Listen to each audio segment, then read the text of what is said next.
Hello everyone, आज हम discuss करेंगे डायरेक्शन डिस्टेंस के जो रोटेशन टाइप के क्वेश्चंस हमारे एग्जाम्स में आते हैं उनको हम कैसे कुछ ही मिनट्स में without using pen and paper एक इजी ट्रिक से सॉल्व कर सकते हैं। So let us begin with the basics of directions. हमारे पास 4 मेन डायरेक्शंस होते हैं, north, east, south and west. और उसके अलावा हमारे पास 4 और डायरेक्शंस होते हैं, north east, south west and north waste. जो नॉर्थ ईस्ट है वो नॉर्थ के ईस्ट में पड़ता है, इसलिए हम उसे नॉर्थ ईस्ट कहते हैं। जो साउथ के ईस्ट में पड़ता है उसे हम कहते हैं साउथ ईस्ट। जो साउथ के वेस्ट में पड़ता है उसे हम कहते हैं साउथ वेस्ट। और जो नॉर्थ के वेस्ट में पड़ता है उसे हम कहते हैं नॉर्थ वेस्ट। अब ये हमारे पास 8 डायरेक्शंस गिवन होते हैं। उसके अलावा हमें ये देखना होता है कि इनके बीच में क्या एंगल्स बनते हैं। अब अगर हम बात करें मेन डायरेक्शंस की, तो नॉर्थ और ईस्ट इन दोनों के बीच में 90 डिग्री का एंगल बनता है। ऐसे ही साउथ और ईस्ट के बीच में भी 90 डिग्री का एंगल बनता है। वेस्ट और साउथ में भी 90 डिग्री का एंगल बनता है और इसी तरह नॉर्थ और वेस्ट में भी 90 डिग्री का एंगल बनता है। अगर आप यहाँ पे ध्यान से देखें तो नॉर्थ ईस्ट जो लाइन है वो नॉर्थ और ईस्ट वाले 90 डिग्री के एंगल को एकदम बीच से काट रही है। इसका मतलब ये है कि वो उन दोनों को 45 डिग्री के इक्वल एंगल पे डिवाइड कर देगी। विच मीन्स कि जो नॉर्थ ईस्ट और नॉर्थ के बीच में एंगल बनेगा वो बन जाएगा 45 डिग्री, और उसी तरीके से नॉर्थ ईस्ट और ईस्ट के बीच में जो एंगल बनेगा वो भी बन जाएगा 45 डिग्री। तो इसी तरीके से जो मैंने रेड से दिखाए हुए हैं वो डायरेक्शंस जो हैं वो मेन डायरेक्शंस के साथ बनाते हैं 45 डिग्री का एंगल, वाइल जो मेन डायरेक्शंस हैं जैसे नॉर्थ वेस्ट वो बनाते हैं 90 डिग्री का एंगल। आई होप ये डायरेक्शंस और एंगल्स आपको क्लियर हों। अब हमें जो क्वेश्चंस मिलते हैं वो इस टाइप के मिलते हैं कि एक पर्सन है जो एक डायरेक्शन को फेस कर रहा है और वो कुछ एंगल से 90 डिग्री मूव कर रहा है या 180 डिग्री क्लॉकवाइज या फिर एंटी क्लॉकवाइज। अब क्लॉकवाइज और एंटी क्लॉकवाइज क्या है? क्लॉकवाइज का मतलब है घड़ी की दिशा में, जिस तरीके से हमारी घड़ी चलती है उसी की दिशा में। अब हमारी जो घड़ी है वो इस डायरेक्शन में मूव करती है, तो ये हो जाएगा हमारा clockwise.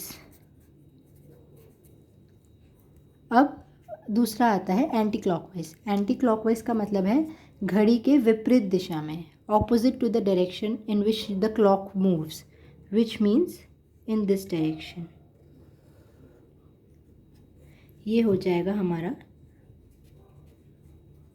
Anti clockwise.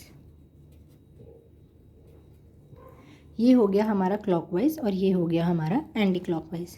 Now these are the basics of directions. आपको पता होना चाहिए 8 डायरेक्शंस और जो एंगल्स उनके बीच में बन रहे हैं क्लॉकवाइज एंड एंटी क्लॉकवाइज।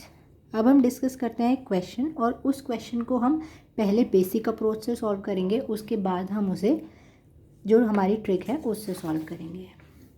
ये हमारे पास क्वेश्चन गिवन है, a man is facing in the east direction, he turns 135 degree clockwise, then 45 degree anti-clockwise and then 90 degree clockwise. In which direction is he facing now? अब अगर हम यहाँ पे हिंदी में इसको ट्रांसलेट करें तो इसका मतलब है एक पुरुष है जो कि पूर्व दिशा की ओर देख रहा है, वो 135 डिग्री क्लॉकवाइज मतलब घड़ी की दिशा में, फिर 45 डिग्री घड़ी के विपरीत दिशा में, और फिर 90 डिग्री घड़ी की दिशा में चलता है। तो अभी वो किस तरफ देख रहा है?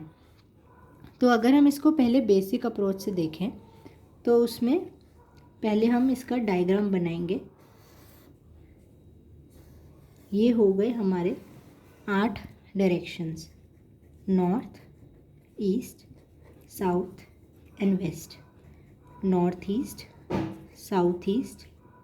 South west and north waste.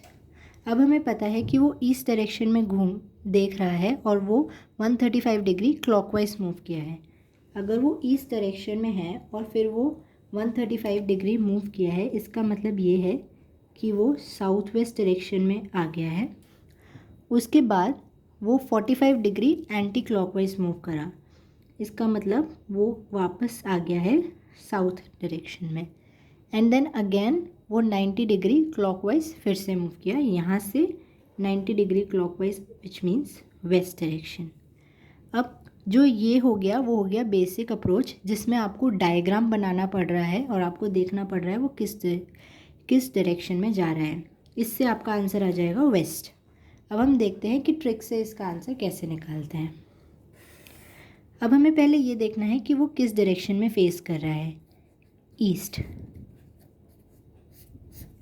Then next वो पहले 135 डिग्री क्लॉकवाइज है, 45 डिग्री एंटी क्लॉकवाइज है एंड देन 90 डिग्री क्लॉकवाइज है। अब यहाँ पे देखोगे वो 2 बार क्लॉकवाइज मूव किया है, इसका मतलब हमें इन दोनों को ऐड करना है, क्योंकि ये दो एंगल्स वो सेम डायरेक्शन में मूव किया है, तो इन दोनों को हमें ऐड कर देना है। सो 135 प्लस 90 डिग्री, और उसके बाद वो एक बार एंटी क्लॉकवाइज मूव किया है, इसका मतलब ऑपोजिट डायरेक्शन में, तो इस एंगल को हमें सब्ट्रैक्ट कर देना है, क्योंकि ये वो ऑपोजिट डायरेक्शन में मूव किया है। तो हमारे पास इसका आंसर आ जाएगा 135 plus 90 minus 45 is equal to 180 degree. और 180 डिग्री क्लॉकवाइज है या एंटी क्लॉकवाइज, वो डिपेंड करेगा कि वो कौन से साइड ज़्यादा मूव किया है, क्योंकि यहाँ पे वो क्लॉकवाइज 2 बार मूव किया है, तो यहाँ पे आ जाएगा क्लॉकवाइज 180 डिग्री क्लॉकवाइज। और 180 डिग्री का मतलब है कि वो ऑपोजिट डायरेक्शन में चला गया है, विच मीन्स अगर वो पहले ईस्ट फेस कर रहा था तो अभी वो क्या फेस कर रहा है, वेस्ट। तो इससे हमें ईजिली इसका आंसर मिल गया विदाउट मेकिंग दिस डायग्राम। आप इसको मेंटली भी कैलकुलेट कर सकते हैं, आपको ये लिखने की ज़रूरत नहीं पड़ेगी, आप इसको दिमाग में कैलकुलेट करके आप डायरेक्टली आंसर कर सकते हैं, waste. So thank you everyone and keep watching Textbook for more tips and tricks video. Thank you.